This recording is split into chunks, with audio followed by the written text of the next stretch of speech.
Jakari, I interrupted you. You were going to say something. Oh, no, you hit it right there in the head. And as you talk about the Justice Department, I thought it was very convenient that, just over this past few months, they switched out Holder, who was supposed to be gone last year. So now, when they come in with their new regulations, if we want to do this, we want to do that, and people bring up things like Fast and Furious, well, you can't hold us accountable because that was the old Attorney General. And I really hope that they do have a change over there in the Justice Department, but I just can't see that happening in the near future. Persecution of libertarians and Christians is worse. I mean, who knows what they'll do to us? I mean, it's getting scary. And what about look, there are a lot of bad cops. They're racist cops. There's a lot of issues, but just saying kill the cops, and they let these leftist groups go out and say kill cops, and now cops are getting killed, then the cops are going to get more aggressive. There's going to be, it's going to blow up. Yes. I mean, it's a setup. Yeah, it's just getting worse. Just getting worse. Well, pitting the police against people will certainly bring in martial law very quickly, and they are circling the wagons. If I was a police officer, I'd have to circle the wagons too, because they're the ones that have my back. It's unfortunate. I would also realize there are bad police, but in the final analysis, I would expect my comrade to have my back. And unfortunately, now my back has to be covered by the public I'm supposed to protect because they are being incited against me as a police officer. Stay there, Reverend. I want to do 5 more minutes with you. You're just incredible insight, piercing insight. Oh, man. This is it. This is the big move. And war with the Russians and depression in Europe. It's all going to kick loose. Earlier, who believes this is a wind-up toy, false flag of some type. Normally, I would do that. But with the guest we've got, there's no need to do that because he's such an expert. Larry Nichols was the Clinton State House whistleblower and government insider. He served as political confidant and advisor, pretty much the right-hand man, to Governor Bill Clinton for more than 10 years and helped Bill Clinton get elected and reelected as governor of Arkansas. The film, The Clinton Chronicles, and others were basically made about Nichols. Mr. Nichols is unrestrained by political correctness and was specifically mentioned by Bill Clinton in his memoir. And he's been there with Clinton exposing his murders, the drug dealing, the attacking people, the raping the women. He is the Clinton expert. We're going to be having him on a lot. He's probably been on the show 20 times over the years, hadn't been on in a few years. And with the Clintons, like an old nightmare coming back, Larry Nichols is here. He wrote a book about it, predicting what Hillary would do, and it's all happening. I remember reading the book years ago. In fact, I was trying to find a copy of it around here. It's out of print. But Larry Nichols has gone through living hell, because when the Clintons went from kind of being boss hoggish corruption to being outright murderers and stuff, that's when Nichols went up against them. Because Nichols wasn't going to be part of ripping off old people and, killing people. And, you saw what happened to Vince Foster. But clearly they're trying to hype a race war. They pretty much admit that. Or a giant chaos, crisis, fiasco. So then they can federalize the police and come in and take over. I mean, it's unprecedented to have U.S. presidents and the Attorney General rubbing salt in the wounds, acting like the police, basically, are the Klan in the 60s bombing churches. I mean, even in black-run cities where half the cops are black and the whole city council's black, you'd think the cops are killing black people because they're racist. No, they're killing them because they've been given murder training, but vicious jiu-jitsu training, you name it, and beating people's brains out. I mean, I've been to jail for protesting and had them in the Travis County jail for no reason. Didn't smart off, nothing. Run my head in the wall, give me a little bruise, wasn't that hard. And then the jail guard's like, you want to do something? Go ahead. I had the New York police, when they arrested me for protesting, take my handcuffs off in the jail bay, 5 cops, and go, you want to do something? Go ahead and make a swing, and then sit there and start talking trash to me. And I was like, are you kidding? I said, are you really about to attack me and say I attacked you? I said, whatever. Then they had some guy come up and taunt me in the jail cell.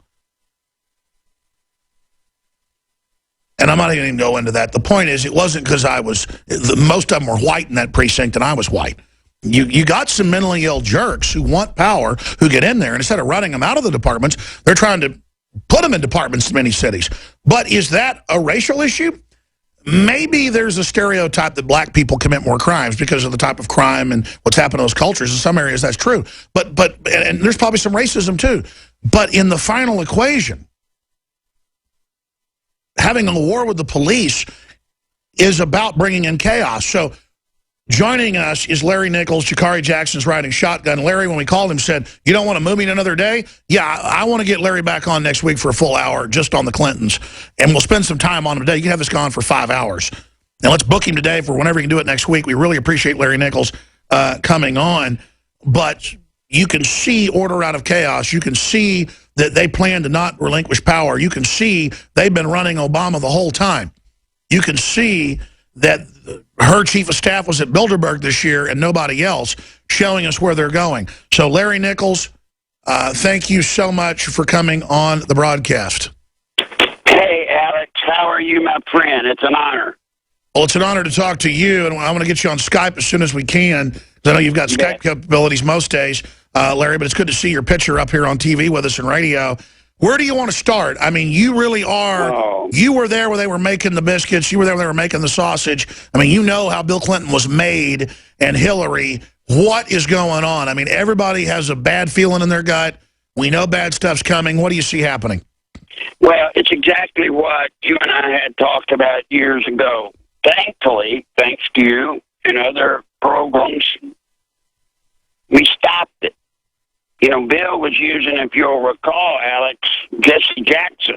Remember, Jesse Jackson was supposed to start riots in 5 major cities. And then Bill Clinton would, of course, have to declare martial law. And once they get the provisional government rule in, then they get to be king forever. We stopped it by making it public. Well, now we've got problems. They're festering it up. And no, you are so right. It's not about race, Alex. I mean, yeah, there's the underpinning of race.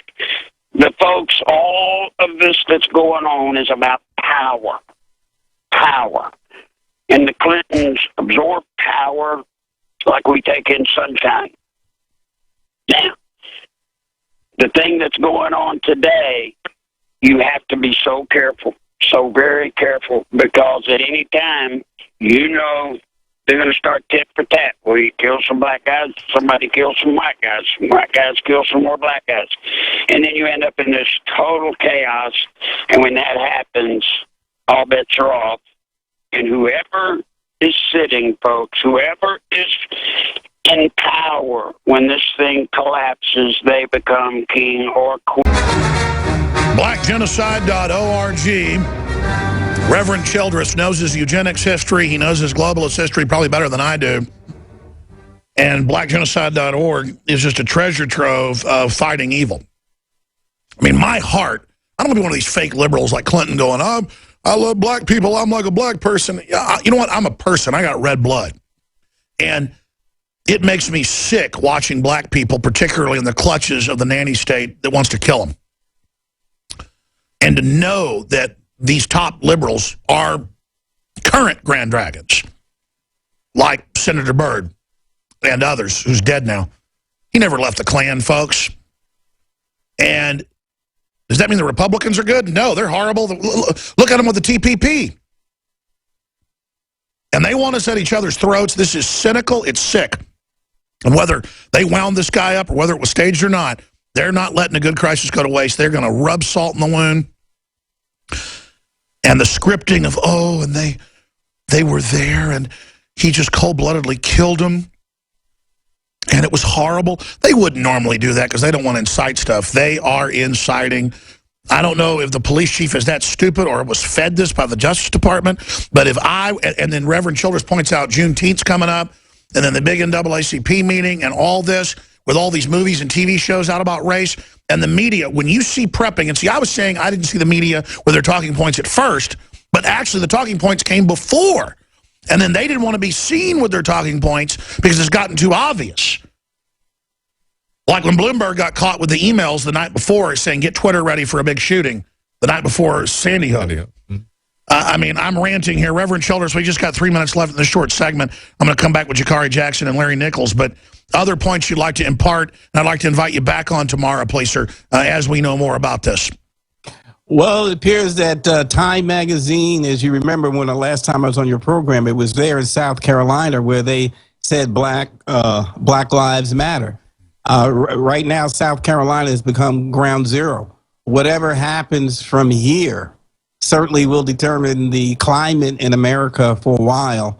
And I don't know I'm praying that the people of South Carolina show unconditional love, and also being that we're all family, and that they can really quell this. I'm telling you, if they hype things up, Baltimore will seem like Disneyland from this. So it's unquestionable that we have to unquestionably pray for the peace of Charleston. This pastor, now this church is basically without leadership. When you kill the people on Wednesday night, that's your core group. Those are people that really get the church moving. They've all been taken out. And so I hope the church rallies, but they rally in love. They have martyred this church. You know, it could be a white supremacist plot, too, and not a governmental one or Southern Poverty Law Center type op, because there are some white supremacists who do want to start a race war, like Helter Skelter and what we saw with Charlie Manson. But then he was tied into the government as well. Man, I tell you, I can feel it in my gut, like you said, Reverend, in your spirit. Something big's about to happen. Right. I just don't know who it is, but it's obviously that it is. The young man was prepped for this, not this week, weeks ago. This is going down now. Of course, it's also, they have to see how the people respond. It's an anticipation on how the people respond. This is where you call on God, and he can take something evil and turn it around to make something wonderful happen. And if he doesn't, so that's the answer. Pray for peace, pray for discernment, pray the scales be lifted off people's eyes, and we use this to come together, not apart. Yes, that's the design. Design is to separate and cause the war and cause more government intrusion, and no question, and control, to strip us of more of our freedoms. That's the plan. All right, God bless you, sir. We're going to... out who's doing it. Okay, thank you for having me. You can join us tomorrow? Yes, sir. Tomorrow's Friday. Right. Yes, sir. God bless you. Until they don't want to be king or queen anymore. And you're talking about some major league powerful people, Alex, and they want it bad. Now, talking about the Clintons, the book that you and I talked about years ago, that I told your producer what I wish you would do, Alex, is take the book, The Genie's Out of the Bottle, take the front part out because that's dated to 98 and 99. Put in something current there, Alex, and then get it out to people, sell it to people, because in the book, The Genie's Out of the Bottle, it will tell you exactly what Hillary's doing, exactly every step of the way. And as you know, how do I know? Because I helped write the book. Dick Morris, me, Paul Vigala, the people that were known as the kitchen cabinet for the Clintons. We developed this system to get a sick, perverted, pathological liar in the Deep South in the mid-'70s, elected governor, and to keep him there. And with a hippie wife that was a full-blood card-carrying, wart around her neck, member of the United States Communist Party, Hillary, it took some doing. But it works, and it works today. And I hate to say it, Alex, but the reason I'm here with you, you and I were together when you were young and I was middle-aged. Now I'm old, and I guess you're still young. But it's back again. It's back again. It's coming. It's coming like... Well, I'm not that young, brother. I'm probably about the age you were when we first started talking 20 years ago. And we should probably briefly start at the beginning, because why you worked with them at first, but then when it got really corrupt, you said, I'm not going to be part of this. Lost everything, you name it. A lot of people got killed who were around you. They killed police, state police. I mean, they killed a lot of folks trying to shut you up, but they didn't want to kill you to turn you into a martyr. Well, and because I had to help develop the system, I knew where the bodies were. They knew that. And then I knew a little bit about how the system worked. And so, Alex, believe it or not, you kept me alive 20 years ago. Because by staying public, they couldn't KO me. Because if they did, everybody would say, "Oh, okay, they did it," and it would be them. So, And that's what Jim yeah, Garrison said. They killed hundreds of people